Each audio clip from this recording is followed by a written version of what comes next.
Good afternoon, everyone. COE JJ Hospital welcomes all the participants for today's RDLS session. Today's topic is ART treatment failure in adults and adolescents, and the speaker is Dr. Priya Patil ma'am. Dr. Priya Patil is a professor, Department of Medicine, Grand Government Medical College, and Sir JJ Group of Hospitals, Bhaikhala, Mumbai. She is also the Deputy Program Director for COE, JJ Hospital, and alternate nodal officer for both ART centers at JJ Hospital. She has done many thesis studies on HIV, out of which 5 have been published. She has also done a study at ICMR on OI profile in HIV. Thank you. Welcome, ma'am. Good afternoon, everybody. I thank ITEC and NACO and MDAX for giving me this opportunity to conduct an RDLS.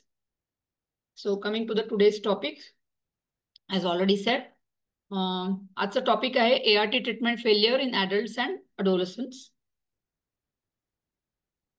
तर आजच्या सेशनमध्ये आपण काय objective आजच्या डिस्कशनचे आहेत. ART treatment failure, viral load testing protocol and adherence support, then treatment failure to first line and second line ART, then second line ART failure and third line ART, and drug-drug interactions with key ARV drugs. तर ह्या सगळ्या मुद्द्यांबाबत आज आपण चर्चा करणार आहोत. Coming to the definition of treatment failure. तर ट्रीटमेंट फेल्युअरची डेफिनेशन काय आहे? Loss of antiviral efficacy.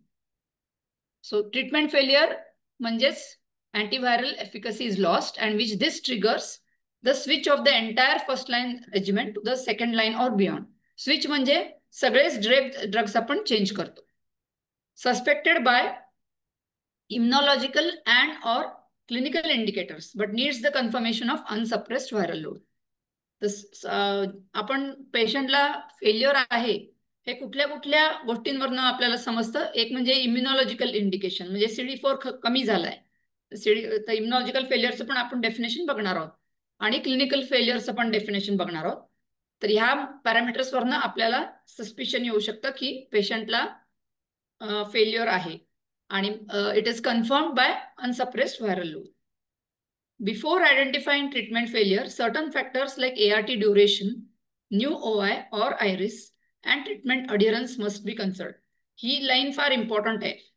आता याच्यात काय म्हटलंय की ट्रीटमेंट फेल्युअर असं कुठल्याही पेशंटला आपण लेबल करायच्या अगोदर हे कुठले फॅक्टर्स पाहायला पाहिजेत की ART ड्युरेशन. तर फेल्युअर म्हणायसाठी पहिले ART ॲटलिस्ट 6 months पेशंटनी घ्यायला हवी. जर का पेशंटनी 2च महिने ART घेतली असेल, जी नवीन ART फर्स्ट लाईन म्हणा कुठली लाईनची ART घेतली असेल आणि ती 6 महिन्यापेक्षा कमी ड्युरेशनला घेतली असेल तर then we cannot say so viral load should not be done before 6 months are completed on that ART line. And if we say failure, suppose clinically patient ला काही OI झाला पण 6 महिने व्हायचे, then we cannot say it as failure because at least minimum 6 months duration of ART has to be given for that patient. Then any OI also leads to decreased CD4 count. So even presence of OI may cause immunological failure. So again, not every immunological failure is a virological failure. So confirmation with viral load is important. And during the first 6 months, when the immunity is increasing, sometimes paradoxically there is a new OI or the existing OI worsens. So that is known as IRIS. That is so IRIS is typically seen in when we start ART after say 3 months to 6 months. So the same period. That is why before identifying treatment failure असं आपण label करायच्या अगोदर आपण बघितलं की 3 मुद्दे आहेत. ART duration, नवीन OI ऑपॉर्च्युनिस्टिक infection किंवा आयरिस.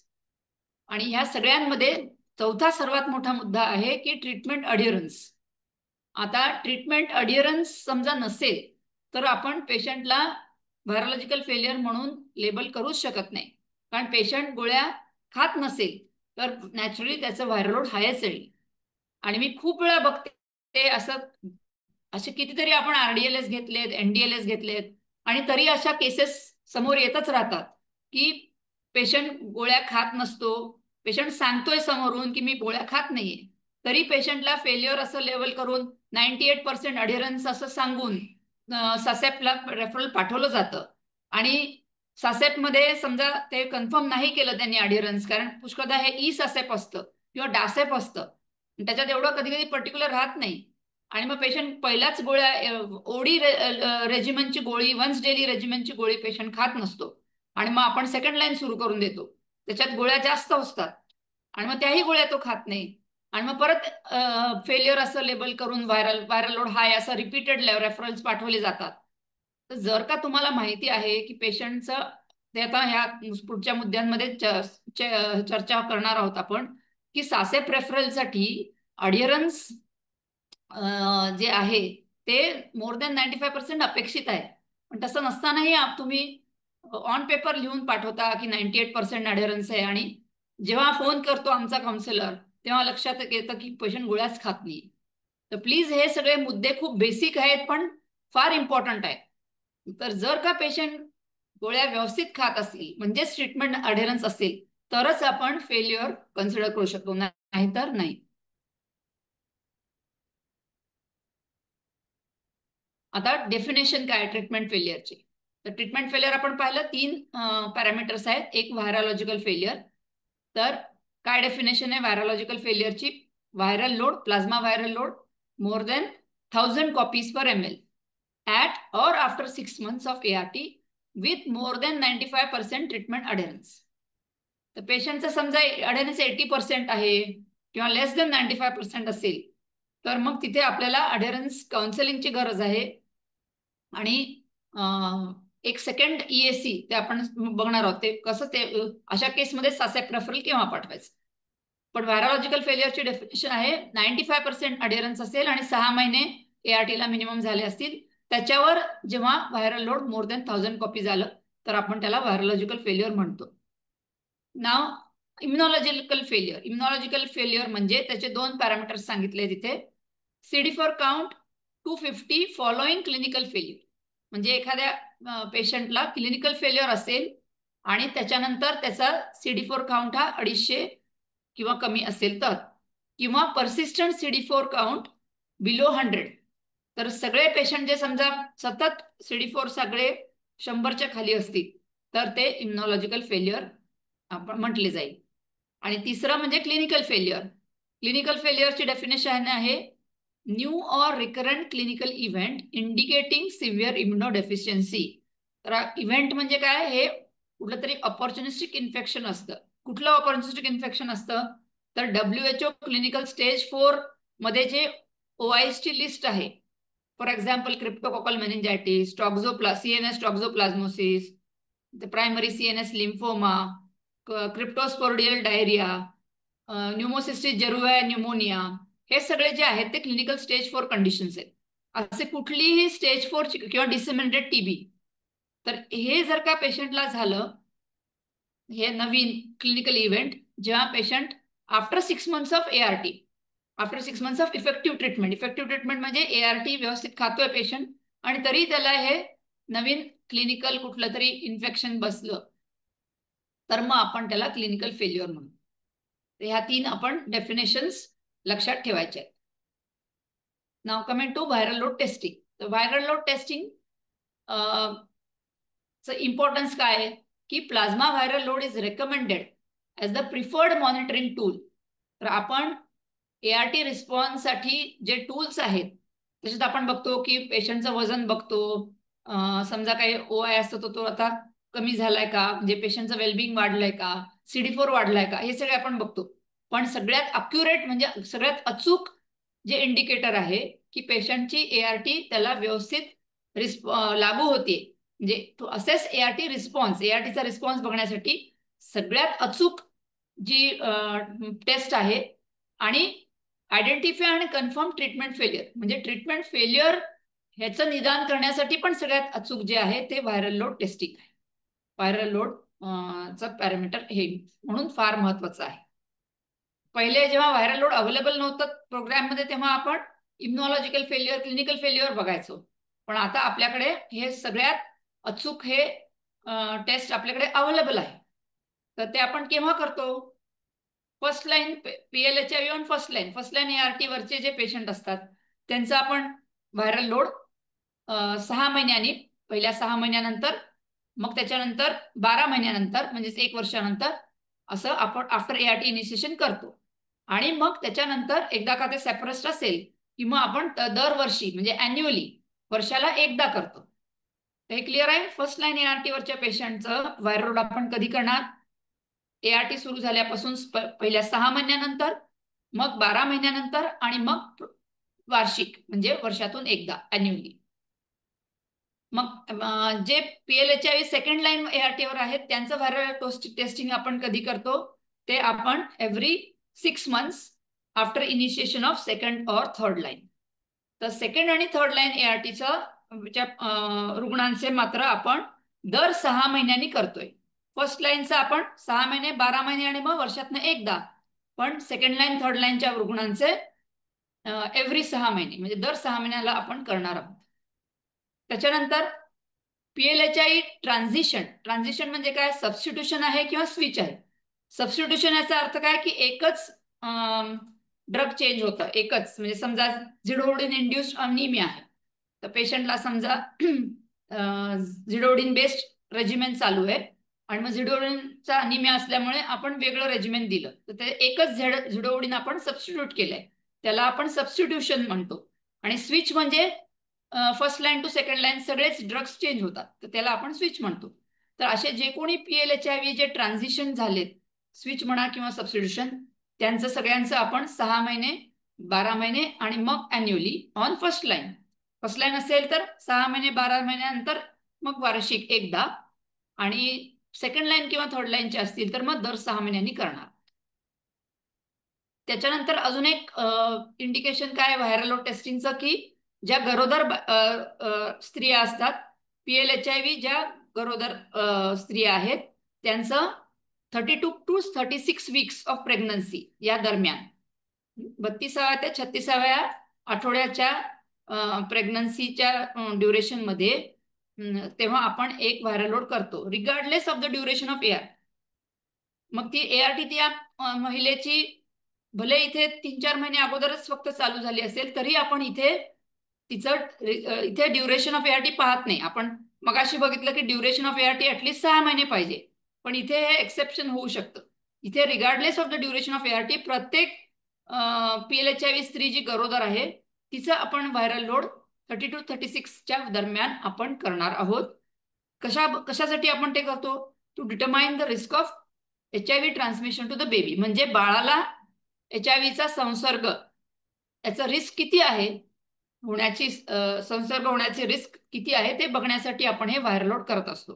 तर समजा ती स्त्री गोळ्या नीट खात नसेल आणि तिचं व्हायरल लोड आपल्याला आढळून आलं की ते हाय आहे तर आपण वेळीच तिला व्यवस्थित ॲडहेरन्स काउन्सिलिंग, अजून आपण एनहान्स्ड ॲडहेरन्स काउन्सिलिंग देऊन तिचा आपण ॲडहेरन्स चांगला आहे याचा एन्श्युअर करून ते व्हायरल लोड खाली आणू शकतो, जेणेकरून बाळाला पुढच्या त्या लास्ट ट्रायमेस्टर ऑफ प्रेग्नन्सीमध्ये आणि डिलिव्हरीच्या वेळेला तिला ते ट्रान्समिशन बाळाला होण्याचा, संसर्ग होण्याचा शक्यता आपण कमी करतो. म्हणून हे फार इम्पॉर्टंट आहे. त्याच्यानंतर chronology and identifying treatment failure म्हणजेच ह्याच्यामध्ये ह्या ग्राफमध्ये तुम्हाला दिसेल की व्हायरल लोड आता आपण बघतोय की क्लिनिकल स्टेटस जे आहे तर आपल्याला माहिती आहे की HIVचा जेव्हा संसर्ग होतो कुठल्याही व्यक्तीला तर HIVची म्हणजेच एड्सची लक्षणं, एड्स रोग होण्याची लक्षणं ती व्हायला वेळ लागतो. तर ग्राफमध्ये तुम्हाला दिसेल की सर्वात पहिले अशा रुग्णाचा व्हायरल लोड हाय व्हायला लागतो. संसर्ग झाल्यापासून ते लक्षणं दिसेपर्यंत त्याच्यामध्ये काही काळ जातो. तर सर्वात अगोदर व्हायरोलॉजिक डिटेक्शन येतं जे तुम्हाला लाल रेघाने दिसतंय. तुम्ही बघता की व्हायरल लोड सुरुवातीपासूनच हाय व्हायला लागलाय रुग्णाचा. उजवीकडे जात असताना टाइम पॅरामीटर आपण बघतो आणि मग बाकीचे पॅरामीटर्स आहेत. व्हायरल लोड सगळ्यात अगोदर होतो जास्त. त्याच्यानंतर मग काही काळाने त्याच्या पुढचे अजून थोड्या जेव्हा व्हायरल लोड वाढत जातो मग पेशंटचे सगळ्या टी सेल्स हे होतात इन्फेक्ट होऊन मग CD4 काउंट कमी व्हायला लागतो. आणि मग लास्टली अगदी लेट स्टेजला जेव्हा CD4 काउंट खूप कमी होतो तेव्हा रुग्णाला सगळी लक्षणं येतात ऑपॉर्च्युनिस्टिक इन्फेक्शन्सची वेगवेगळ्या. TB म्हणा किंवा वेगवेगळे अनेक जे ऑपॉर्च्युनिस्टिक इन्फेक्शन्स असतात ते दिसायला लागतात. त्याच्यामुळे व्हायरल लोड हा सगळ्यात अगोदर आपल्याला हे करतो अर्ली अँड मोर अक्युरेट म्हणजे अति अचूक इंडिकेशन आहे ट्रीटमेंट फेल्युअर्स. त्याच्यामुळे आपण व्हायरल लोडचा हे मार्कर म्हणून वापर करतो. तर ट्रीटमेंट फेल्युअर आपल्याला जो आपण ॲरो बघतोय काळ्या ह्याच्यामध्ये की ज्या पॉइंट पासून ट्रीटमेंट फेल्युअर झालंय त्याच्यानंतर पहिले व्हायरल लोड हाय राहतो मग CD4 कमी होईल आणि सगळ्यात शेवटी पेशंटला क्लिनिकल इन्फेक्शन होईल. व्हायरल लोड म्हणजे हाय होणं म्हणजे व्हायरोलॉजिकल फेल्युअर झालं, जे व्हायरोलॉजिकल डिटेक्शन झालं आपल्याला क्लिनिक फेल्युअरचं. CD4 काउंट कमी झाला म्हणजे आपल्याला इम्युनॉलॉजिकल फेल्युअर डिटेक्ट झालं आणि त्याच्यानंतर मग क्लिनिकल जे इन्फेक्शन OI झालं ते आपल्याला क्लिनिकल डिटेक्शन झालं फेल्युअरचं. तर व्हायरल लोड हा एक अतिशय लवकर दिसणारा पॅरामीटर आहे आणि अचूक दिसणारा पॅरामीटर आहे जेणेकरून आपण ट्रीटमेंट फेल्युअर चं डायग्नोसिस करू शकतो आणि मग need to switch to second line drugs बघू शकतो.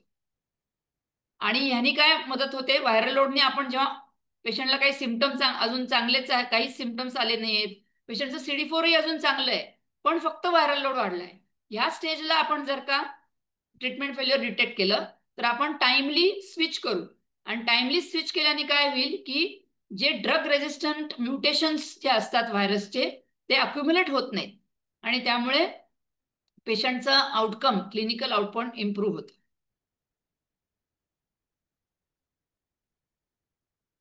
फक्त ह्याच्यामध्ये एकच कॅव्हिट काय आहे की पेशंटने गोळ्या नाही खाल्ल्या तरी त्याचं व्हायरल लोड वाढू शकतं आणि मग तेव्हा आपल्याला हे डिस्टिंग्विश करता येत नाही की व्हायरल लोड जे वाढलंय ते क्लिनिकल फेल्युअरमुळे सॉरी ART फेल्युअरमुळे वाढलंय का अडिअरन्स कमी असल्यामुळे वाढलंय ते आपण नाही डिटेक्ट करू शकत.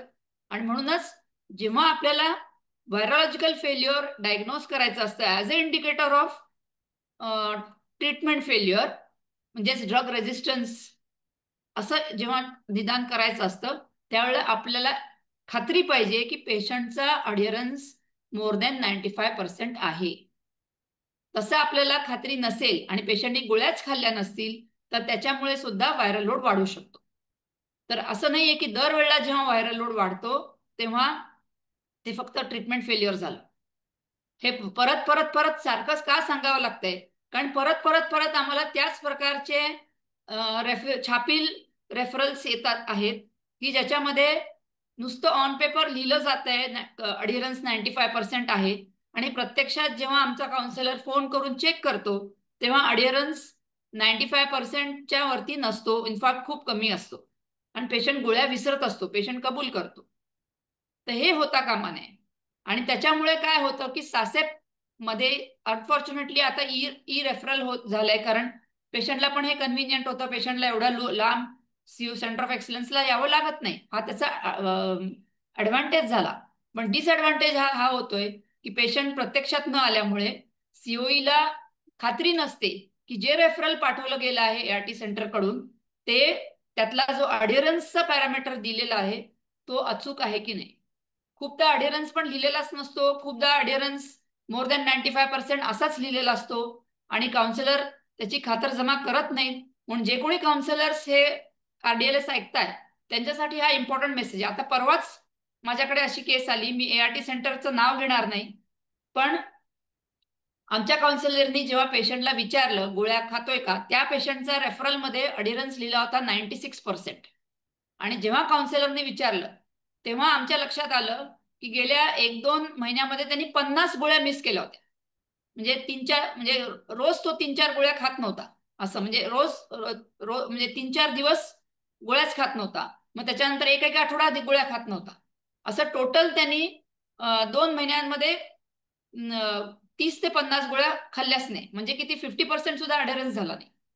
आणि अशा ह्याला पेशंट त्या काउन्सिलरनी 96% अडेरन्स लिहिलेला.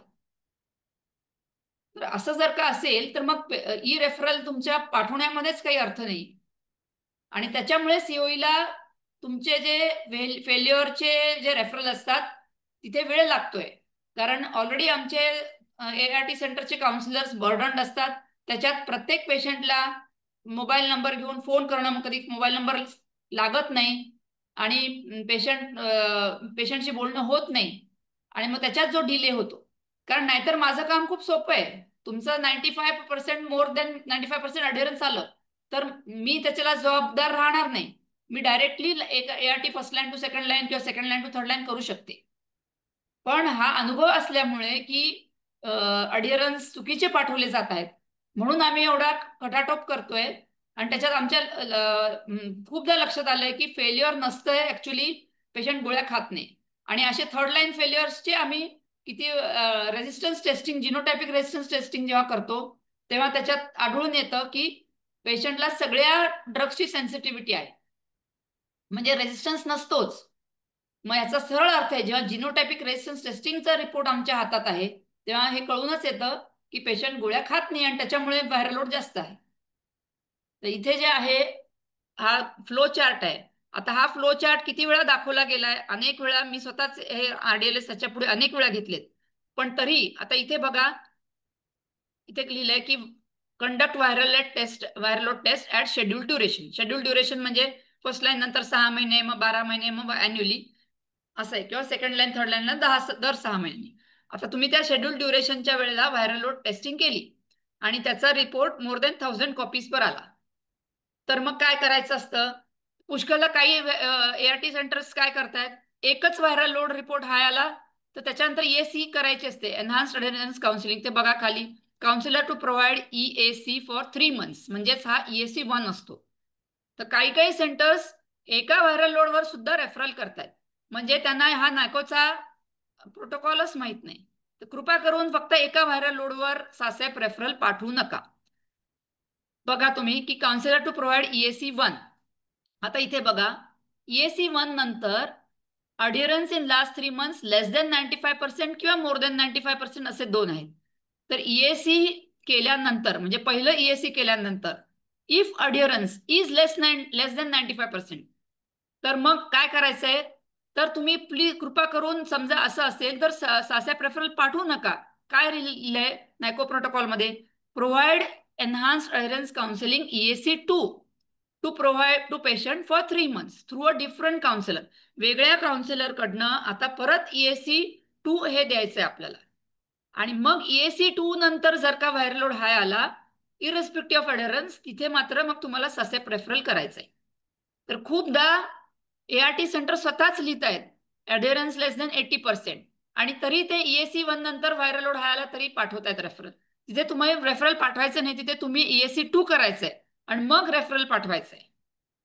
मग EAC 1 नंतर समजा पेशंटचा अडिअरन्स चांगला असेल, 95% असेल, पण त्याचं पण तुम्ही प्लीज खात्री करून घ्या. नुसतं पेशंटला आपण असं एकदा कॅज्युअली विचारला, गोळ्या खातोय ना, आणि हो सुद्धा खातोय म्हटला, कारण त्याला माहित असतं आपण नाही खातो म्हटल्यावर ते आरोपीच्या पंजरात धरल्यासारखं आपल्याला ओरडतील किंवा तो रागवतील, ह्या भीतीने सुद्धा तो नुसतं म्हणून सांगून देतो. आणि मग त्याची खातरजमा न करता, पिल काउंट वगैरे न बघता, नुसतंच असंच असं रेफरल केलं जातं. तर तसं प्लीज करू नका. तर ह्याच्यात प्लीज आता लक्षात ठेवा, हा प्रोटोकॉल प्रत्येकाने बघून त्याच्यात समजून घ्यायचा आहे की आपल्याला एकदा व्हायरल लोड हाय आला तर त्याला अडिअरन्स काउन्सिलिंग द्यायचं आहे. आणि नुसतं ऑन पेपर अडिअरन्स काउन्सिलिंग मध्ये त्या फॉर्मवर टिकमार्क नाही करायचे, तर पेशंटशी प्रत्यक्ष बोलून त्याला तू का बरं गोळ्या खात नाही त्याचं कारण जाणून करणं म्हणजेच EAC आहे. नुसतं ते मोबाईल आला आणि असे मी बघते पुष्कळदा फॉर्म पण ते जोडून येतात आणि त्याच्यावर टिकमार्क केलेलं असतं. हे टिकमार्कची गोष्ट नाही आहे ऍक्च्युली.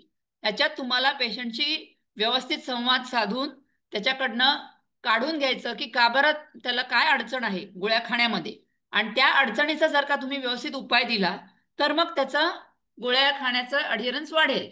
आणि मग अशा अडिअरन्स वाढलेल्या अडिअरन्स नंतर जेव्हा EAC 1 नंतर समजा त्यांनी आता 3 महिन्यात व्यवस्थित गोळ्या खाल्ल्यात, तर मग ते त्याच्यानंतरचे जे व्हायरल लोड आहे आणि ते हाय आलं तर ते तुम्ही ससॅपला पाठवा.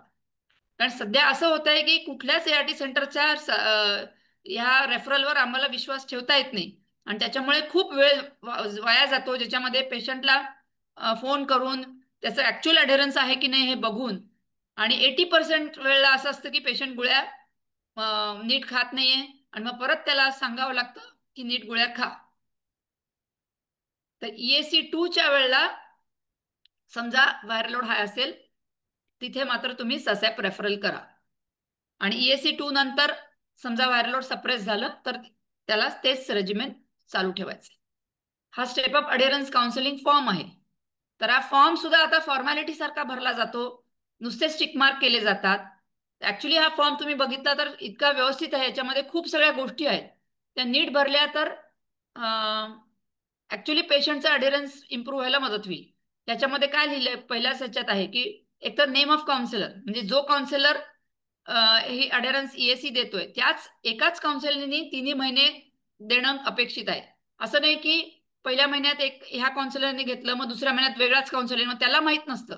जो मूळचा ज्याने सेशन 1 घेतलेलं असतं EACचं त्याला कारण माहित असतं की का बरं ह्यांनी खाल्ल्या नाहीत.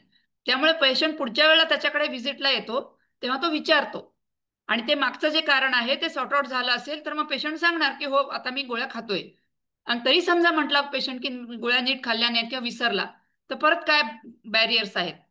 इथे अजून एक फार व्यवस्थित विचारलं की does patient have adequate knowledge about, तर पेशंटला किती ज्ञान आहे ART अडिअरन्स आणि रिस्क ऑफ प्युअर अडिअरन्स हे तुम्ही बघायला पाहिजे. त्याला पेशंटला हेच काही समजत नाहीये, हे का गोळ्या खातोय आणि गोळ्याचे अडिअरन्स म्हणजे काय आणि अडिअरन्सचं महत्व काय, तर पेशंट खाणार नाही, तो कॅज्युअल राहील. हे समजावून सांगणं फार गरजेचं आहे. त्यानंतर ART ड्रग डोसेज, पुष्कळदा पेशंट चुकीचे डोस खात असतात, चुकीच्या वेळा वेळा पाळत नाहीत, तर हे सगळं त्याला अवेअरनेस आहे की नाही हे चेक करावं लागतं. त्यानंतर पेशंटला एक सपोर्ट सिस्टीम लागते गोळ्या खायसाठी, कारण तो विसरू शकतो किंवा लहान मुलगा असेल तर केअर गिव्हर लागतो, किंवा पुष्कळदा आम्ही पाहिलंय की जेव्हा आम्ही नातेवाईकाला सांगतो की तुमच्या समोर पेशंटला गोळ्या घ्यायला लावा तेव्हा अडेरन्स वाढतं. तर हे सगळं सपोर्ट सिस्टीम काउन्सिलरनी पाहायचंय की आहे का नाही, आणि ART मेडिकल ऑफिसर्सनी पण ह्याच्यात लक्ष ठेवायचंय. पूर्ण तुम्ही समजा काउन्सिलरच्या हातात दिलं आणि काउन्सिलरवर पूर्ण ब्लाइंड फेथ सारखं केलं तर त्याच्यामध्ये होणार नाही. ART MOनी जे जे आपले ART फेलियरचे पेशंट आहेत त्यांना स्वतः विचारून हे अडेरन्सचं खातरजमा केली पाहिजे. आणि इथे बॅरियर्सची लिस्ट दिली आहे की पेशंट विसरतोय का, काही physical illness, social functions, fear of disclosure. पेशंटला कधी कधी नातेवाईकांमध्ये सांगितलेलं नसतं कुटुंबात आणि त्यामुळे लपवून ठेवायचं असतं आणि त्यामुळे पण गोळ्या सगळ्यांसमोर घ्यायला अडचण येते. लॉंग वेट, त्यानंतर काही अंधविश्वास, काही पेशंटला अडिक्शन असतं अल्कोहोल म्हणा किंवा कुठल्या दुसऱ्या ह्याचं, त्याच्यामुळे पेशंट खात नाही. पेशंटला कधी कधी वाटतं की मला माझी हेल्थ खूप चांगली आहे, मला गरज नाही. ते पेशंटला हे सगळं डिटेलमध्ये माहीत नसतं की गोळ्या आयुष्यभर खायच्या आहेत किंवा खाल्ल्या नाही तर व्हायरल लोड वाढेल, आणि हे माहीत नसेल तर त्याला वाटतं की माझी आता तब्येत चांगली आहे, काय गरज नाही गोळ्याची, म्हणून गोळ्या खात नाहीत. अडोलसंट जे असतात 13 ते 15 टीनेजर जे मुलं, ते पुष्कळदा खिडकीतनं गोळ्या फेकून देतात किंवा त्यांना राग असतो की मला गोळ्या खाव्या लागतात, ते रिबेल म्हणून हे करतात. कधी कधी खूप साऱ्या गोळ्या असतात, कधी कधी पेशंट सेप्ट्रान खातो आणि म्हणजे कोट्रायमॅक्झोल CPT प्रोफिलॅक्सिस खातो व्यवस्थित आणि TB प्रोफिलॅक्सिस खातो, पण ARTची गोळी खात नाही. कारण त्याला कुठल्या गोळ्याचा किती काय इम्पॉर्टन्स आहे हे माहीत नसतं, कुठल्या गोळ्या कशासाठी खातोय हे माहीत नसतं. तर असे अनेक मुद्दे आहेत. ट्रॅव्हल म्हणा, अज्ञान म्हणा ART बद्दल, किंवा कोणी कोणी नैराश्य, एन्झायटी ह्या ह्याच्यातनं नाही खात, कोणाला हे स्टिग्मा वाटतं. तर सगळे हे बॅरियर्स तिथे त्याची लिस्ट दिली आहे. तर ह्या पेशंटमध्ये तुम्हाला आयडेंटिफाय करायचं असतं कुठलं बॅरियर आहे, काय आहे, आणि त्याप्रमाणे त्याचं काउन्सिलिंग करून त्याला सांगायला लागेल. इंटरव्हेन्शन काय केलं त्याची पण इथे लिस्ट आहे. तर हे जर का तुम्ही व्यवस्थित हा फॉर्म भरला, स्टेप अप अडेरन्स काउन्सिलिंग फॉर्म, तर ह्या पेशंटचं 3 महिने फॉलोअप करणं तुम्हाला सोपं जाईल. आणि मग इथे लास्टला तुम्ही बघा रिपीट व्हायरल लोड असं दिलेलं आहे. तर तुमच्या अडेरन्स काउन्सिलिंगचं सक्सेस कशामध्ये आहे की रिपीट व्हायरल लोड तुमचा सप्रेस यायला पाहिजे. आणि असे अनेक आम्हाला रेफरन्स दिसतात की जेव्हा आम्ही रिपीट करायला सांगतो, ESC2 करायला सांगतो, त्यावेळेला नंतर पुष्कळ पेशंटचे व्हायरल लोड सप्रेस होतात. तर म्हणून हे जे टाइम जातो ह्या सगळ्यामध्ये, तर कृपा करून ESC1 नंतर जर का तुमच्या लक्षात आलं की ESC1 होऊनही जर का पेशंटचा अडिरन्स चांगला नसेल, तर मग ते सासेपला पाठवू नका. तुम्ही तुमच्याचकडे ESC2 करा आणि मग ESC2 नंतर जो काय व्हायरल लोड रिपोर्ट असेल तो तुम्ही सासेपला पाठवा. इथे नेक्स्टची ही लिस्ट आहे PLHIV अनसप्रेस्ड व्हायरल लोडची. प्रत्येक ART सेंटर्सची आपली जनरेट व्हायला पाहिजे. आणि काय काय फॅक्टर्स असेस करायला पाहिजेत बिफोर कन्फर्मिंग ट्रीटमेंट फेलियर, ते आपण ऑलरेडी सांगितलं. ट्रीटमेंट अडिहरन्स, हा डिटेल असेसमेंट ऑफ अडिहरन्स हा इम्पॉर्टंट आहे.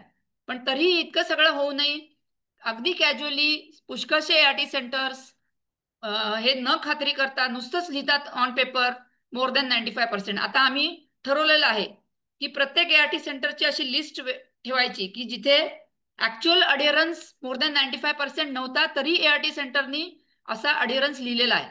असं तुमच्या सेंटरचे किती पेशंटचं असं झालंय हे आम्ही आता लिस्ट ठेवणार आहोत आणि ती शेअर करणार आहोत, नॅकोला पण आणि तुम्हाला पण. म्हणजे मग तुमच्या मेडिकल ऑफिसर्सनाही कळेल की किती असे पेशंट होते जिथे अडिअरन्स चांगला नसूनही तुम्ही अडिअरन्स मोर दॅन 95 मग तुमच्या काउन्सिलर्सना हे फेस करावं लागेल. कारण ही अशी ऍक्शन घेतल्याशिवाय आमच्याकडच्या येणाऱ्या रेफरलची क्वालिटी सुधारणार नाही. आणि त्याच्यामध्ये आमचा खूप वेळ जातो COEचा. जर का मला खात्री असेल की बाबा ह्या ART सेंटर्सकडनं येणारे हे रेफरल्स जेव्हा ते लिहितायत ऑन पेपर मोर दॅन 95% ते 100% रिलायबल आहे, तर मला रिप्लाय द्यायला अजिबात वेळ लागणार नाही. पण तुमचा तिथेच प्रॉब्लेम असल्यामुळे हे सगळं खटाटोप करण्यामध्ये आणि मग त्याच्यामुळे जो टर्न अराउंड टाइम येतोय की एका आठवड्यामध्ये तुम्हाला ऍक्च्युली नॅको म्हणतंय की एका आठवड्यात हे रिप्लाय यायला पाहिजे, पण त्याला 1-1 महिन्या 2-2 महिन्यापेक्षा जास्त लागतंय. तर ते जर का तुमच्याकडनं तुम्ही जे कुठले रेफरन्स आहेत ते जर का त्याची क्वालिटी आणि त्याची अॅक्युरसी वाढवलीत तर आम्हालाही करणं सोपं जाईल. Coming to drug interactions, assessing whether patient is confirm. हा, आता ड्रग इंटरॅक्शन्स हे मेडिकल ऑफिसर्सनी बघायचं आहे की असे काही ड्रग पेशंट घेतोय का की ज्याच्यामुळे ड्रग इंटरॅक्शन होतीये. म्हणजे हर्बल ट्रीटमेंट घेत आहे का पेशंट, किंवा ऍसिडिटीचे ट्रीटमेंट्स घेत आहेत का. काही आता आपण बघणार आहोत त्याचे इंटरॅक्शन्स आहेत. काही अँटॅसिड्सचे इंटरॅक्शन डोलुटाग्रेबर बरोबर पण आहेत, किंवा मिनरल्स विटॅमिन्सचे इंटरॅक्शन्स आहेत, ते पण तुमचं तुम्ही कन्फर्म करणं गरजेचं आहे. आणि कधी कधी पेशंटला काही OI असतात किंवा डेंगू मलेरिया यासारख्या गोष्टींनी पण CD4 कमी होतो. तर हे बघायला पाहिजे की कशामुळे CD4 कमी झालाय. कधी कधी मॅलिग्नन्सी असते, कॅन्सर असते, त्याच्यामुळे पण CD4 कमी होतो. आता coming to management of PLHI with unsuppressed viral load. Viral load आहेत जास्त, तर viral load test report available आहे.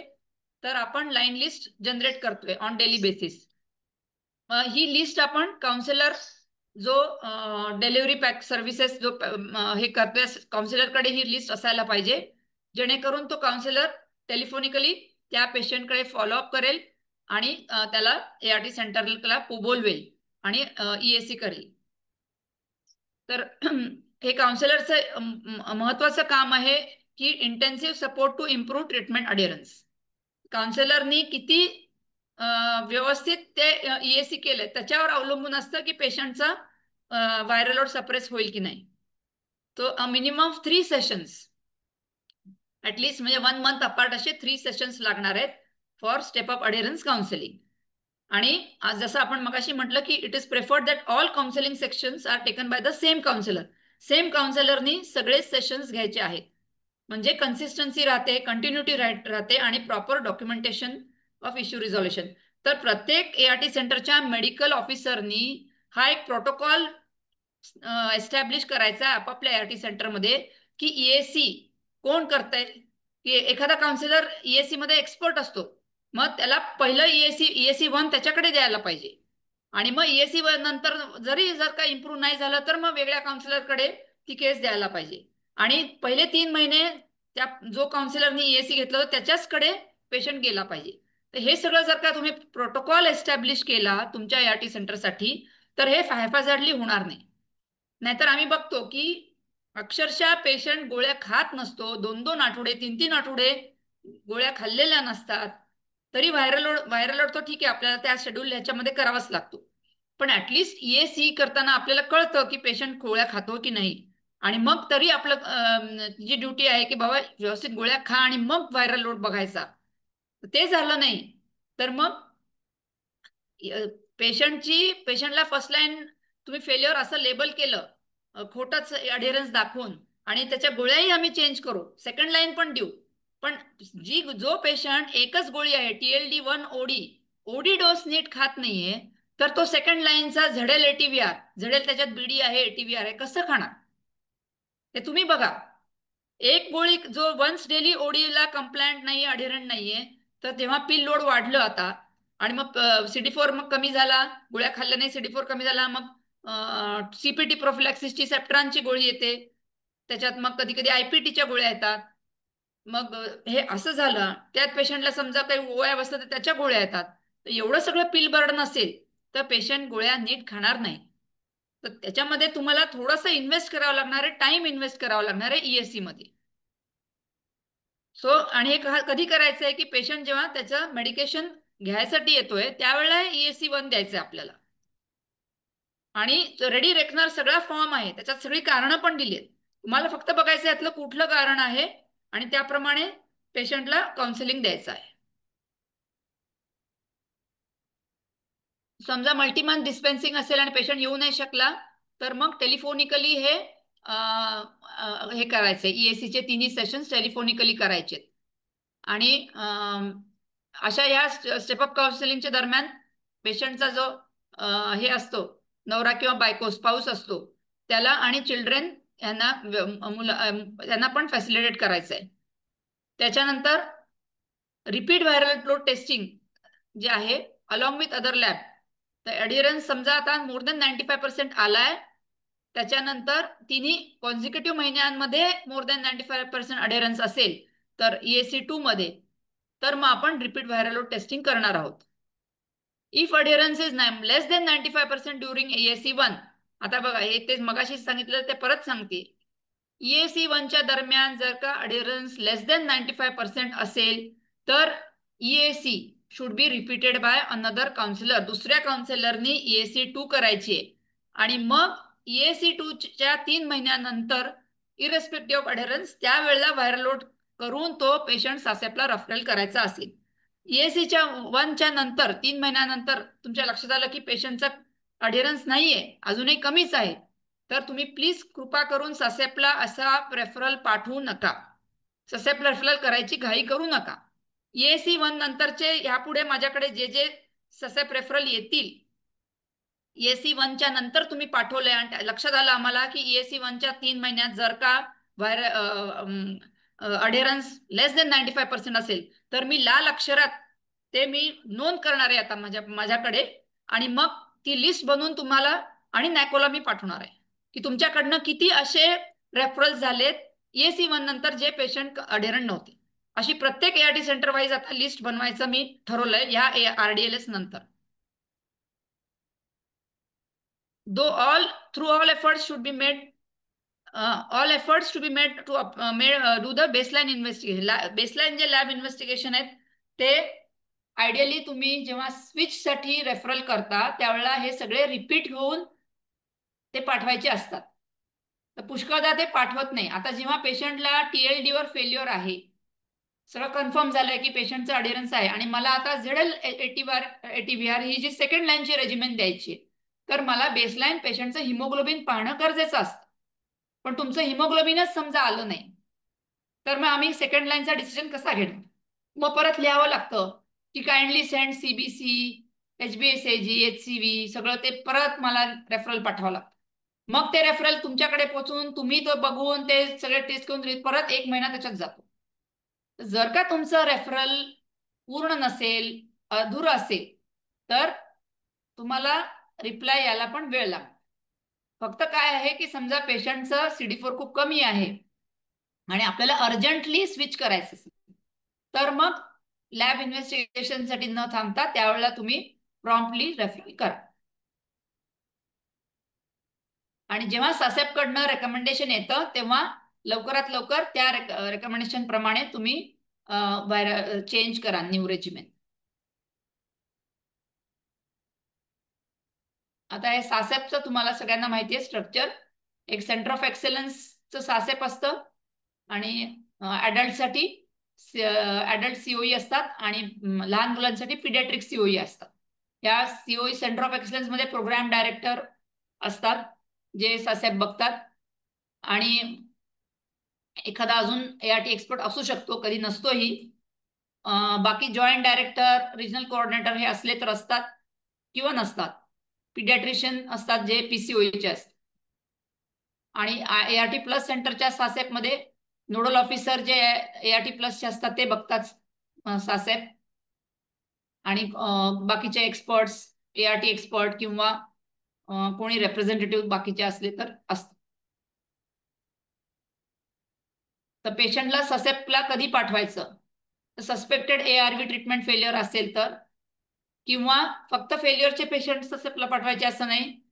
जर का पेशंटला ARVचं काही ऍडव्हर्स इफेक्ट असेल तर मग कुठल्या तरी ड्रगचं सबस्टिट्यूशन करण्यासाठी, म्हणजे अबाकावीरची हायपरसेन्सिटिव्हिटी आली पेशंटला किंवा टिनोफोईरमुळे रिनल फेल्युअर आलं, नेफ्रोटॉक्सिटी बसली, बोन टॉक्सिटी झाली, झिडोडिनमुळे अनिमिया झाला, ते असे कुठलेही किंवा टिनोफोईरमुळे पॅनक्रेटायटिस झालं तर तुम्हाला ससेप रेफरल करायचंय. आणि जेव्हा तुम्ही फेल्युअरचे म्हणजे ड्रग टॉक्सिसिटीचा ससेप रेफरल करता तर तिथे पेशंटची गोळी पुष्कळ ART आपल्याला बंद करावी लागते. तर तिथे तुम्ही पेशंट असा रेफरल पाठवताना अर्जंट मार्क करा. पण आता आजकाल काय करतात, even ART failure, first line failure आहे, सेकंड लाईन, त्याला पण अर्जंट मार्क करतात. तर फेल्युअरच्या पेशंटचं तुम्हाला माहिती आहे की आम्हाला सगळं चेक करून मगच आम्ही रिप्लाय देऊ शकतो. जिथे मला अडिअरन्स काउन्सिलरकडनं फोन करून हे करावं लागतं, तर तिथे अर्जंट रेफरल ते तुम्हाला ऍक्च्युली करायचंय सगळं. तुम्ही नुसतं रिपोर्ट आला की AAC1 नंतर अडिअरन्स नसला तरी तुम्ही अर्जंट लेबल करून रेफरल करता, तिथे नाही अर्जंट रिप्लाय पाठवतायत. तर प्लीज तुम्ही फेल्युअरच्या ह्याला अर्जंट मार्क करू नका. फक्त ज्याला टॉक्सिसिटी आहे, ड्रग टॉक्सिटी, पुष्कळदा ड्रग टॉक्सिटी असते, झिडोडिनमुळे हिमोग्लोबिन 2 असतं आणि अर्जंट मार्क केलं जात नाही. मग ते अर्जंट मार्क नाही तर ते रुटीन त्या थप्प्यामध्ये बसतं. कारण आम्हाला सगळं जे रेफरलचं लोड एवढं आहे फेल्युअरचं की खूप वेळ लागतो. आणि माझं पण अनफॉर्च्युनेटली इथे सिस्टीम अशी आहे की आता एकच व्यक्ती आहे मी जी जिथे ही COE हँडल करते, मला कुठलीही मदत नाहीये. त्याच्यामुळे वेळ लागतो हे रेफरल्स हँडल करायला. तर जर का अर्जंट मार्क केलं नसेल, टॉक्सिसिटीचा पेशंट असूनही, तर त्या लक्षात येत नाही आणि मग प्रॉम्प्ट रेफरल होत नाही उत्तर. पेशंटला कुठलीही ड्रग टॉक्सिसिटी असेल तर कृपा करून वरती अर्जंट मार्क करा, म्हणजे मग तुम्हाला टॉक्सिसिटीच्या पेशंटसाठी लगेच ॲज सून ॲज पॉसिबल 2 ते 3 दिवसात किंवा कधी कधी सेम डेला पण रिप्लाय येतो. तेवढं तुम्ही एन्श्योर करा. आणि हे जे रेफरल असतं हे माझ्या लक्षात आलंय की सगळं डेटा मॅनेजरच्या वर आणि काउन्सिलर, तर मेडिकल ऑफिसरनी त्याच्यामध्ये जर का लक्ष घातलं नाही, हे सगळं मेडिकल ऑफिसरनी बघायला पाहिजे की टॉक्सिसिटीच्या रेफरलवर अर्जंट मार्क होते की नाही, रेफरलमध्ये ARTचे रेजिमेंट्स नीट डेट वाईज दिले जात आहेत की नाही. आता परवा एक रेफरल आलं, त्याच्यात त्याच पेशंटचे 3 वेगवेगळे रेफरल 3 डेट्सचे, आणि प्रत्येक रेफरलमध्ये रेजिमेंट्स वेगवेगळे टाकले होते. तर आता माझ्याकडे रेजिमेनच नीट रिलायबल नसेल, एका रेफरलमध्ये ZLD दिसत होतं, एका मध्ये TLD दिसत होतं, असं असेल तर कसं आम्ही रिप्लाय देणार? तर हे इवन मेडिकल ऑफिसरची पण थोडी त्याच्यात रिस्पॉन्सिबिलिटी आहे की रेफरल्स नीट जात आहेत की नाही, ऍटलिस्ट त्यांनी एकदा ओव्हरव्ह्यू करायला पाहिजे.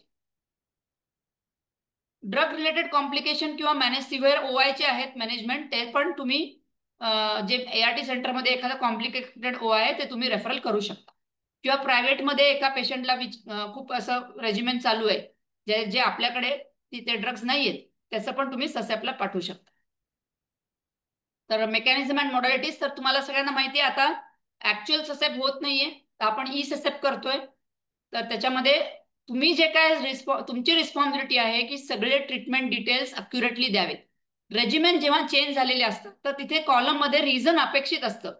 समजा TLE वर होता पेशंट आणि नंतर ZLD आहे, तर TLE वरनं ZLD वर गेला ते नॅकोच्या प्रोटोकॉलमुळे गेला का व्हायरल लोड फेल्युअर होतं, व्हायरोलॉजिकल फेल्युअर होतं, ते जर का तुम्ही लिहिलंच नाही तर पुढे आम्हाला कळत नाही की काय करावं. तर मग परत आम्हाला पॅरेंट ARTला लिहावं लागतं, काइंडली गिव्ह डिटेल्स, काय होतं व्हायरल लोड. तर खूप सारा वेळ ह्याच्यामध्ये जातो. तर सासेपचं रेफरल व्यवस्थित पाठवतानाच तुम्ही जर का काळजी घेतली तर, नाहीतर मग परत आपल्याला मागे आपण कोविडमध्ये टेलिसासेप करत होतो तसं आता करावं लागेल, जिथे टेलिसासेपमध्ये MO स्वतः त्यांना प्रेझेंट करावं लागायचं. मग त्यामुळे ते व्यवस्थित माहिती अपडेट ठेवायची. तर काही दिवस आता मला असं वाटतंय की हे टेलिसासेपवर स्विच करावं, की प्रत्येक ART सेंटर वाईज असे टेलिसासेप घ्यावे, म्हणजे मग फटाफट निर्णय लागतील. फक्त टेलिसासेपमध्ये एकच प्रॉब्लेम हे होता की पेशंट ऍक्च्युअल नसायचा, आणि पेशंट जरी असला तरी तो सगळ्या आसपास त्याचे MO आणि काउन्सिलर्स त्याच्या धाकात असायचा, त्यामुळे तो सांगायचा नाही की गोळ्या खात नाहीत. कारण यांच्या समोर कसं सांगणार पेशंट, सगळे मेडिकल ऑफिसर बसलाय, काउन्सिलर असे डोळे वटारून बघतायत, मग इथून मी विचारलं की गोळ्या खातोय का, तो होच म्हणतो. त्यामुळे टेलिसासेप मध्ये आम्हाला ऍक्च्युअली कळत नाही की पेशंटला अडेरन्स आहे का नाही. अदरवाईज टेलिसासेप हे पण पुष्कळ, हे पण त्याच्यासाठी टाइम, परत सगळ्यांचे टाइम कोऑर्डिनेट होत नाही, त्याच्यामुळे आम्ही टेलिसासेप करणं बंद केलं. तर आता जे ई-सासेप आहेत, हे मी वारंवार का ह्याच्यामध्ये रिक्वेस्ट करते की इतक्या वेळा RDLS घेतलेत, इतक्या वेळा NTSLS घेतलेत, फक्त हे सगळं ऑन पेपर फॉर्मॅलिटी होते आणि रेफरल्सची क्वालिटीमध्ये काही फरक पडलेला नाही. याचा अर्थ काय की इव्हन RDLS पण पुष्कळशे कोणी ऐकत नाहीयेत. जे कोणी ऐकतायत त्यांच्यासाठी मी हे जीव तोडून ते सांगतेय की प्लीज तुम्ही तुमच्या रेफरल्सची क्वालिटी इम्प्रूव्ह करा. आता हा नेक्स्ट पार्ट जो आहे तो आपण शेवटचे 15 मिनिटं मिळालेत पण राहिलेत, आपण फटाफट आता सेकंड लाईन, फर्स्ट लाईन आणि थर्ड लाईन डेफिनेशन बघणार आहोत. फर्स्ट लाईन ART म्हणजे इनिशियल रेजिमेन. जे पेशंटला इनिशियल रेजिमेन प्रिस्क्राईब झालेलं ते त्याचा फर्स्ट लाईन आहे. समजा patient initial regimen private by त्यांनी दारुणावीर बेस घेतलं तर दारुणावीर हे त्याची फर्स्ट लाईन राहील. तर फर्स्ट लाईन आणि सेकंड लाईन, थर्ड लाईन हे सबसिक्वेंट जे काय इनिशियल ते त्याच्या नेक्स्ट आणि त्याच्या नेक्स्ट असे जे रेजिमेंट्स आहेत त्याच्यावर अवलंबून आहे. रेजिमेंट कुठलंही फर्स्ट लाईन असं हे नसतं.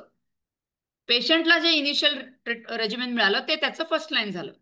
मग त्या फर्स्ट लाईनच्या नंतर फेल झाल्यावर जे पेशंट रेजिमेंट सेकंड लाईन म्हणजे त्याच्यानंतर मिळालं ते सेकंड लाईन झालं. In sequence after first line therapy जे मिळालं ते सेकंड लाईन झालं त्याच्यासाठी. आणि थर्ड लाईन हे सेकंड लाईन रेजिमेंट फेल झाल्यावर त्या सिक्वेन्समध्ये इमिजिएटली मिळालं ते थर्ड लाईन. सबस्टिट्यूशन स्विच आपण मगाशी ऑलरेडी बघितलंय. आता हे expected resistance mutations with different ARVs त्याचं लिस्ट आहे, तर ती तुम्ही वाचू शकता. झिडोडिन, स्टॅवडिन वगैरे ते M184V आणि वेगवेगळे असे आहेत. टिनोफोरलॅम्युडिनचं K65R आणि M184V. अबाकविरलॅम्युडिन मध्ये K65R, M184V तर आहेतच, प्लस L74V पण आहे. झिडोडिन किंवा स्टॅवडिनसाठी टॅम्स, मग Q151M सो ऑन. टिनोफोर अबाकावीर आणि अबाकावीर प्लस टिनोफोरचं K65R, DTG साठी R26-3K एक्सेट्रा. आता हे फर्स्ट लाईन टू सेकंड लाईनचं स्विचचं बघूयात. फेलिंग फर्स्ट लाईन रेजिमेन, समजा टिनोफोर किंवा अबाकावीर कंटेनिंग आणि इन्स्टी बेस्ड म्हणजेच TLD रेजिमेन असेल किंवा ALD अबाकावीर लॅम्युडिन DTG असेल, अशा पेशंटला फर्स्ट लाईन फेल्युअर झालं तर त्याचं second line haemoglobin more than 9 gram असेल तर ZL ATVR देतो आपण, आणि लेस दॅन 9 ग्रॅम असेल तर DTG 50 mg BD ATVR आणि एक्झिस्टिंग NRTI बॅकबोन. म्हणजे समजा एक्झिस्टिंग NRTI TLD असं होतं तर मग TL म्हणजे TLD plus DTG plus ATVR असं रेजिमेन राहील. आता झिडोडिन कंटेनिंग म्हणजे समजा रेजिमेन आहे ZLD आणि अशा ZLD वर पेशंटला फेल्युअर झालंय तर पेशंटला second line will be TL ATVR, TL1 OD जे FDC आहे आणि अटाझाविर अटेनोविरचा फिक्स डोस कॉम्बिनेशन OD. आता second line regimens for PLHY failing on first line.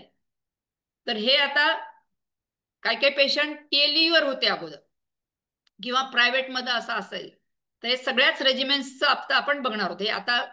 हे जे आता आपण पाहिलं ते करंट फर्स्ट लाईन फेलिंग जे इन्स्टी बेस्ड आहे त्याच्यावरून आपण बघितलं. पण हे आता तुम्हाला सगळ्याच तुम्हाला हा चार्ट आहे. तर समजा TLN वरचा चार्ट बघा, टिनोफोर किंवा अबाकाविर कंटेनिंग आणि NNRTI. NNRTI म्हणजे इफावरेन्स. सो TLE वर फेल्युअर झालं तर आपण सेकंड लाईन ZLD देत होतो, आणि मोर दॅन 9 ग्रॅम्स असेल तर. लेस दॅन 9 ग्रॅम्स असेल किंवा 5 झिडोडिन इंड्यूस अनिमिया असेल तर मग आपण ATVR plus DTG plus existing NRTI backbone म्हणजे TL. त्यानंतर busted PI based first line म्हणजे TL प्लस ATVR असं कोणाचं फर्स्ट लाईन रेजिमेंट असेल तर त्यांचं, आणि त्याच्यावर फेल झालं, TL ATVR वर फेल झालं तर सेकंड लाईन काय राहील, HB मोर दॅन 9 ग्रॅम असेल तर ZLD राहील, आणि HB लेस दॅन 9 ग्रॅम असेल किंवा 5 झिडोडिन अनिमिया असेल तर मग आपण TLD प्लस DRVR असं देतो.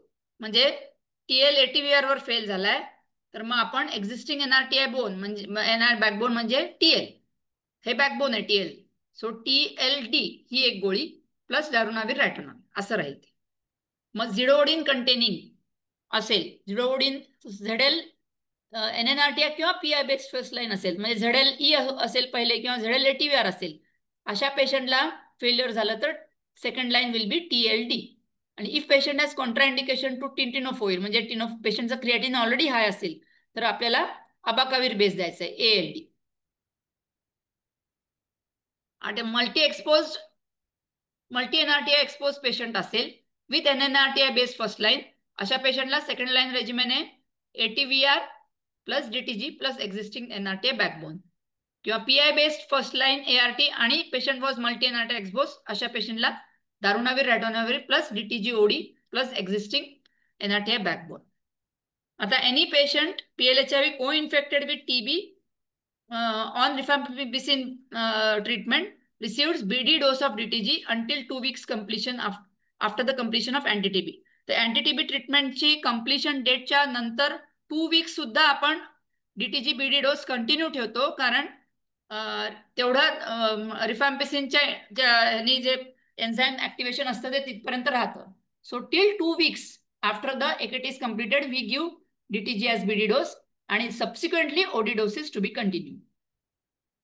PLHIV co-infected with hepatitis B, पेशंटला हेपॅटायटिस बी को-इन्फेक्शन असेल तर आपण त्याच्या रेजिमेन मध्ये TL द्यायलाच पाहिजे. इफ नॉट ऑलरेडी रिसिव्हिंग अँटिकाविर, पेशंटला जर काय अँटिकाविर चालू असेल तर मग आपण दुसरा TL नाही दिलं तरी चालतं, पण नाहीतर टिनोफोविर त्याच्यामध्ये रेजिमेन मध्ये आवश्यक आहे.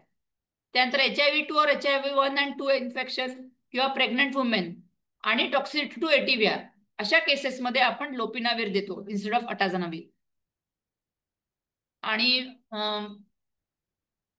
कुठलाही NRTI बॅकबोन, समजा सेम NRTI बॅकबोनला काही कॉन्ट्राडिक्शन असेल, कॉन्ट्राइंडिकेशन, तर आपण दुसरं NRTI बॅकबोन देतो. आता हे वेगवेगळे सिनारिओज आहेत थर्ड लाईन साठी. तर patient who failed on 2 NRTI plus DTG as first line, म्हणजे patient for example TLD regimen वर होता, तर अशा पेशंटचं सेकंड लाईन काय होईल, आपण आताच बघितलं होतं की हिमोग्लोबिन मोर दॅन 9 पेशंटला TL ATVR मिळेल किंवा TL LPVR, समजा ATVR ला काही हे असेल तर कॉन्ट्राइंडिकेशन. आणि इन केस पेशंटचा HB लेस दॅन 9 असेल तर patient will take DTG 50 mg BD ATVR plus existing NRTI backbone like TL. So on this failing second line, what will be the third line? आता इथे बघा वरच्या केसमध्ये DTG based already fail झालंय आणि म्हणून पेशंटला से ZL ATVR सेकंड लाईन आहे, तर ऑलरेडी पेशंटला इन्स्टी फेल्युअर आहे. जिथे जिथे फर्स्ट लाईन किंवा सेकंड लाईन मध्ये इन्स्टी वापरल्यावर फेल्युअर झालंय तिथे तिथे थर्ड लाईन मध्ये DTG BD डोस मध्ये येईल. तर फर्स्ट म्हणूनच इथे वरती आपण बघतोय DTG 50 mg BD DRVR BD plus existing NRTI backbone. खालच्याही केसमध्ये जिथे से TLD वर फेल झालं, HB लेस दॅन 9 होतं, म्हणून पेशंटला DTG 50 mg BD with ATVR दिलं गेलं प्लस NRTI बॅकबोन. तिथे पण DTG 50 mg BD द्यावं लागेल, कारण इथे सेकंड लाईन मध्ये DTG यूज झालाय. वरच्या केसमध्ये फर्स्ट लाईन मध्ये DTG यूज झालं होतं, फर्स्ट लाईन आणि सेकंड लाईन मध्ये PI बेस्ड होतं. पण फर्स्ट लाईन मध्ये ऑलरेडी वापरल्यामुळे आणि इथे सेकंड लाईन मध्ये पण वापरल्यामुळे ऑलरेडी इथे BD वरच होता पेशंट आणि तो BD डोस कंटिन्यू राहील थर्ड लाईन मध्ये. आता हे बाकीचे सिनारिओज जे आहेत, any of the NRTI like zidovudine, stavudine, tenofovir, abacavir plus lamivudine plus nevirapine or rifavirin as the first line. असे आपले पूर्वीचे पेशंट होते. से फॉर एक्झाम्पल पेशंट TLE वर फेल झाला आणि मग पेशंट ZLATVR वर होता. म्हणजे आता समजा तुमच्याकडे असा पेशंट आहे सध्या जो ZLATVR खातोय खूप दिवसापासून, म्हणजे त्याचा पूर्वीपासूनच तसं चालू आहे आणि मग आता त्याला फेल्युअर झालाय ZLATVR वर, किंवा असा प्रायव्हेट मधनं पेशंट आला ZLATVR who has taken TLE as the first line. त्याचंच असा प्रेफरल जेव्हा कराल तेव्हा पेशंटला DTG इथे OD, कारण he was never expose to INSTI, म्हणून इथे DTG OD, DRVR BD आणि एक्झिस्टिंग NRTI बॅकबोन. आता next scenario same thing, any of the NRTI lamivudine, nevirapine और रिफॅविरिन as first line. Second line मध्ये DTG बेस्ड रेजिमेन आहे. तर third line मध्ये आता इथं DTG BD झालंय. DTG BD, DRVR BD and existing NRTI backbone. Similarly, PLHI who failed on 2 NRTIs plus PI as first line and now failing on INSTI based second line. First line मध्ये PI आहे बघा, PI दिसतंय तुम्हाला first line मध्ये. आता त्याचं second line अशा पेशंटचं INSTI बेस्ड होतं, म्हणजे DTG होता. सपोज TLATVR वर फेल झाला तर सेकंड लाईन ZLT दिलं गेलं आणि आता असा पेशंट थर्ड लाईन आलाय तर ऑलरेडी सेकंड लाईन मध्ये DTG असल्यामुळे इथे DTG 50 mg BD, मग DRVR BD आणि एक्झिस्टिंग NRTI बॅकबोन दिलं जाईल. आता patient who failed on 2 NRTI plus PI first line and now failing on NRTI base second line. पेशंटला PI फर्स्ट लाईन होतं, सेकंड लाईन मध्ये NRTI दिलं गेलं, असा पेशंट आता फेल झालाय. तर इथे आता पेशंट तुम्ही बघता फर्स्ट लाईन सेकंड लाईन दोन्ही मध्ये DTGचं एक्सपोजर नाहीये, इन्स्टिलला एक्सपोज झाला नाही. इथे थर्ड लाईन मध्ये DTG OD आहे आणि मग DRVR BD existing NRTI backbone. Lastly last panel, PLHI failed on 2 NRTI plus PI as first line and now failing on DRVR as second line. इथे बघा पेशंट से TLATVR किंवा ZLATVR असा होता आणि पेशंटला सेकंड लाईन त्याच्यावर फेल झाला, म्हणून मग आपण सेकंड लाईन दिलं गेलं त्याला से Z किंवा TL विथ DRVR BD. आणि आता असा पेशंट त्याच्यावर फेल झालाय तर आपल्याला त्याला थर्ड लाईन मध्ये इथे पण इन्स्टिलर एक्सपोजर नाहीये म्हणून DTG OD, DRVR BD आणि एक्झिस्टिंग NRTI बॅकबोन दिलं जाईल. आणि जिथेही हेपॅटायटिस B को इन्फेक्शन आहे तिथे TL मेंटेन करायचं आहे प्रिफरेबली. मग NRTI बॅकबोन तिथे TL बेस द्यावं किंवा ते देणं शक्य नसेल तर अँटिकाविर द्यायला. आता हे वेगवेगळे सिनारिओ आहेत, तर तेच ऍक्च्युली जे मागच्या ह्याच्यामध्ये म्हटलंय तेच सिनारिओ इथे रिपीट आहेत. ते फक्त आता मी वाचून दाखवते कारण आपल्याला वेळ नाही जास्त. So zidovudine, tenofovir, abacavir plus 3TC plus DTG, that is the failed first line. Second line will have all this NRTI, any of the different set of NRTI plus ATVR, or DTG 50 mg BD plus ATVR plus tenofovir or abacavir plus lamivudine, which is the existing backbone. So if that patient fails on that second line, then third line will be DTG BD, DRVR BD plus existing backbone in both scenarios. Scenario 2, same thing.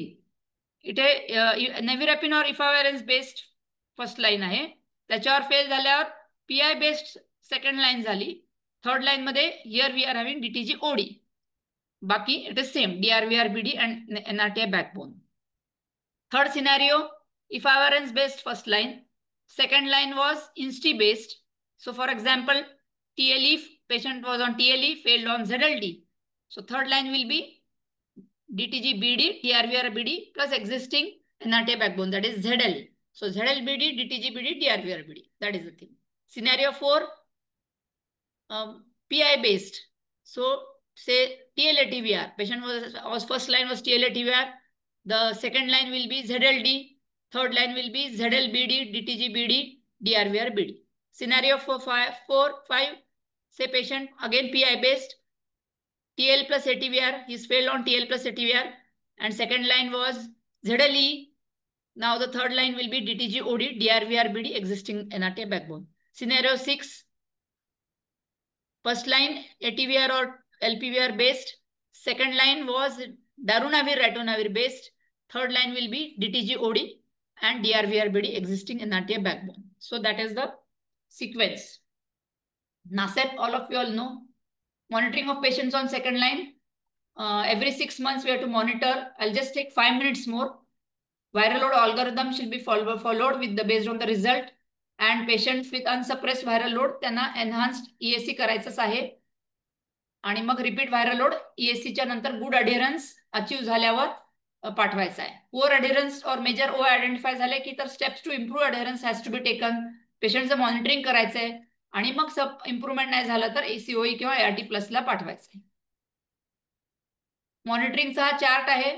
तर पहिले 3 महिने आपल्याला monthly monitoring करायचं आहे HBCBचं आणि मग 6 monthly करायचं आहे. LFTचं आपल्याला डे 0ला करायचंय बेसलाईन LFT, मग 3 महिन्यांनी आणि मग दर 6 महिन्यांनी करायचे. RFT पण ऍट बेसलाईन मग 3 महिन्यांनी आणि मग दर 6 महिन्यांनी.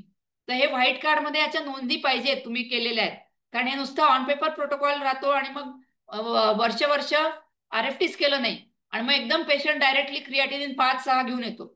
तर प्लीज असं नका करू. हा जो चार्ट आहे तो तुम्ही फॉलो करा की व्हाईट कार्ड मध्ये नियमित 6-6 महिन्यांनी एंट्रीज करा. शुगर पण 1 इयरली करायचंय. लिपिड प्रोफाईल बेसलाईन आणि मग 1 इयरली. व्हायरल लोड बेसलाईन म्हणजे after 6 months. After 6 months yes आणि मग एव्हरी 6 मंथ्स आणि मग फर्स्ट लाईन वरती आपण ऑलरेडी डिस्कस केलंय त्याचं protocol. CD4 count second line third line वाल्यांना viral load is every 6 months असं हे याच्यामध्ये दिलेलं. बेसलाईन व्हायरल लोड जो आपण केलेलाच असतो, जो फेलियरच्या वेळेला केलेला असतो तो 0 व्हायरल लोड आहे. आणि मग 6, 12, 18 आणि 24ला आपण म्हणजे दर 6 महिन्यांनी व्हायरल लोड रिपीट करणार आहे अशा पेशंट. CD4 काउंट जो बेसलाईन जो आहे तो झालेला असतो आणि मग एव्हरी 6 मंथली आपण CD4 काउंट करणार आहे. Timing CD4 count should be done every 6 monthly till it reaches more than 350.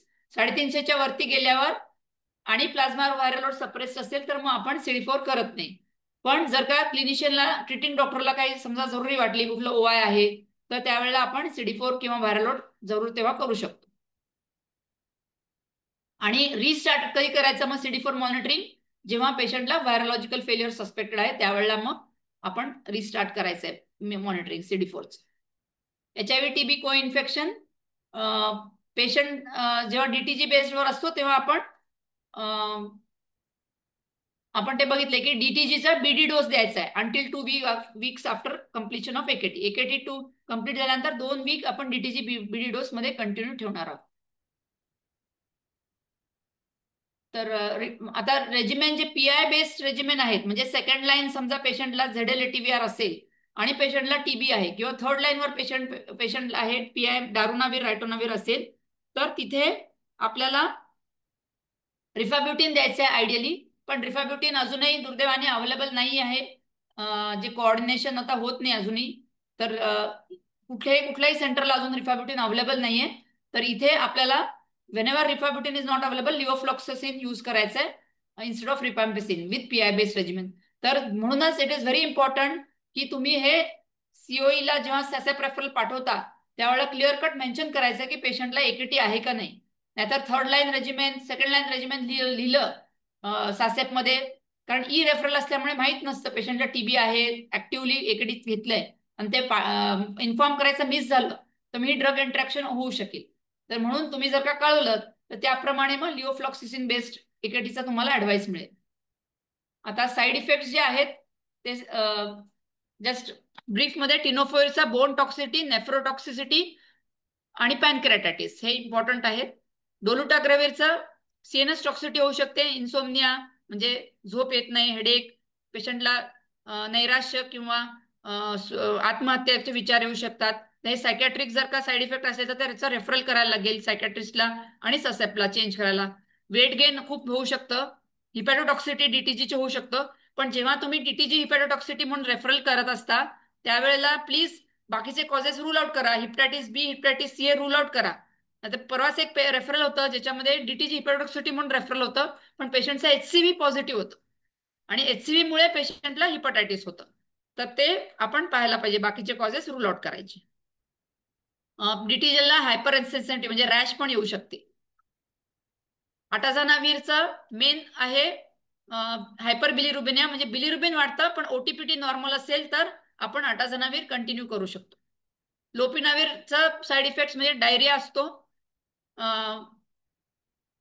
किंवा पेशंटला लिव्हर टॉक्सिटी होऊ शकते. लॅमिउडिनमुळे पेरिफेरल न्यूरोपॅथी होऊ शकते.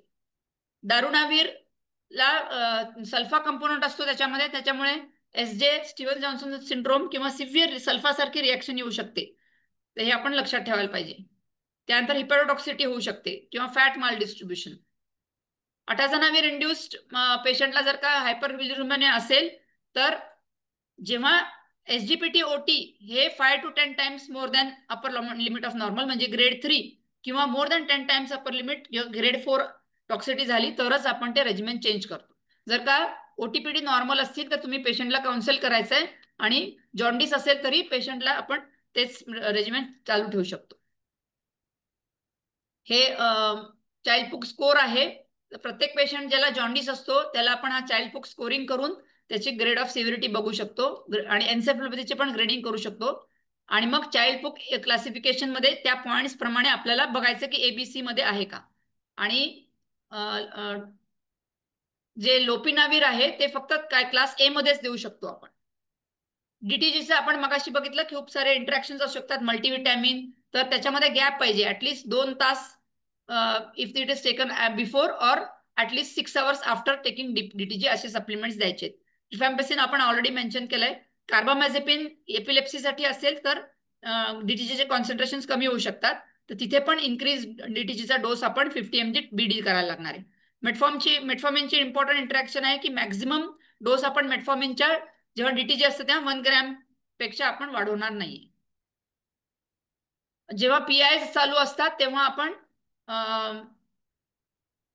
कॉन्करंट अँटासिड्सचं रिॲक्शन होऊ शकते जे आपण ऍटलीस्ट 6 तासांचा गॅप देणार आहोत. आणि रिफॅम्पिसिन आपण यूज नाही करत, तिथे रुफाब्युटिन किंवा लिओफ्लॉक्सिसिन बेस्ड एकेटी देणार आहोत. अटाझानावीरचा H2 रिसेप्टर अँटागॉनिस्ट म्हणजे ऍसिडिटीच्या ड्रग्सच्या बरोबर सिग्निफिकंट रिॲक्शन आहे. त्यामुळे असे टॅबलेट्स हे मॉर्निंग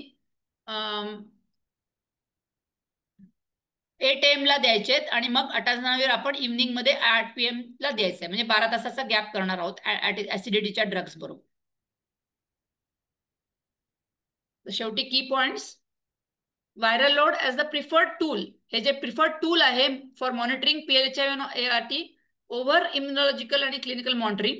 पण unfortunately if the patient is not having adherence, this tool is now becoming a double-edged sword, and we are ending up switching the regimen, giving unnecessary second line and third line, even though the viral load was high because of adherence failure. So that should not happen. Early and correct identification of treatment failure in preserving the second line options. तर हे identify तुम्ही early करा पण correct करा. अडिअरन्स 100% चांगला असेल तर मग आपलं ते आयडेंटिफिकेशन बरोबर ठरेल. क्लिनिकल आणि CD4 म्हणजे immunological monitoring is essential for HIV-2. HIV-2 मध्ये व्हायरल लोड अजूनही उपलब्ध नाहीये. अशा पेशंट्समध्ये क्लिनिकल आणि इम्युनॉलॉजिकल मॉनिटरिंगच सध्या आपण करत आहोत. Importance of adherence to second and third line should be reiterated in every visit for pill pickup. I would say even for the first line जेव्हा पेशंटला आपण ART सुरू करतोय तिथे पण आपण अर्ली लगेच वॉक इन करतो पेशंट आणि ART देतोय. पण पेशंटला अडेरन्स काउन्सिलिंग न करता जर का फर्स्ट लाईन दिली गेली तर पेशंटला त्याचा रेलेव्हन्स कळत नाही आणि त्याच्यामुळे पेशंट कॅज्युअल राहतो आणि फर्स्ट लाईन सुद्धा नीट खाणार नाही. तर अडिअरन्स हा प्रत्येक लाईन म्हणजे even beginning right from beginning adherence फार महत्वाचा आहे. आणि सेकंड लाईन आणि third line ART regimens need to be initiated after SACEP review. ससेपच्या रिव्ह्यूच्या नंतरच आपण सेकंड लाईन आणि थर्ड लाईन रेजिमेंट सुरू करणार आहोत. Thank you for your patient hearing. Thank you so much, ma'am. Participants can unmute their mic and ask the question. Thank you so much, ma'am. Okay, yeah, over to you, Shadran. So feedback calls there, please.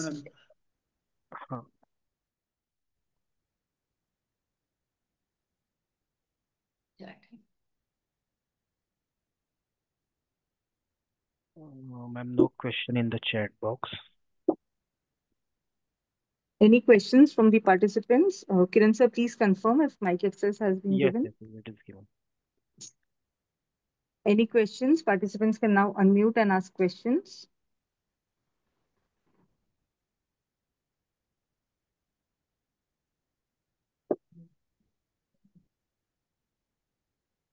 Ma'am, I don't think there are any questions. Thank you so much. Kiran sir, can we run the feedback Yes. poll? Oh.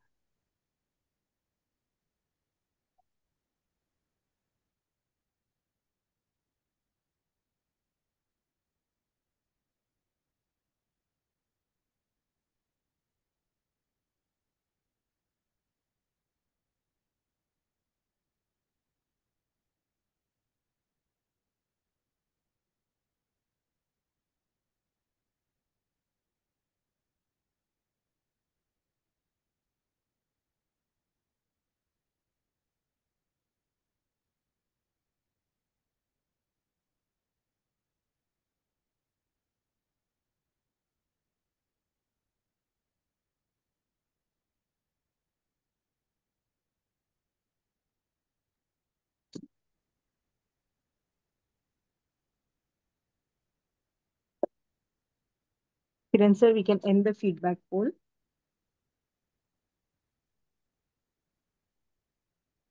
Thank you, everyone. We'll conclude the session now.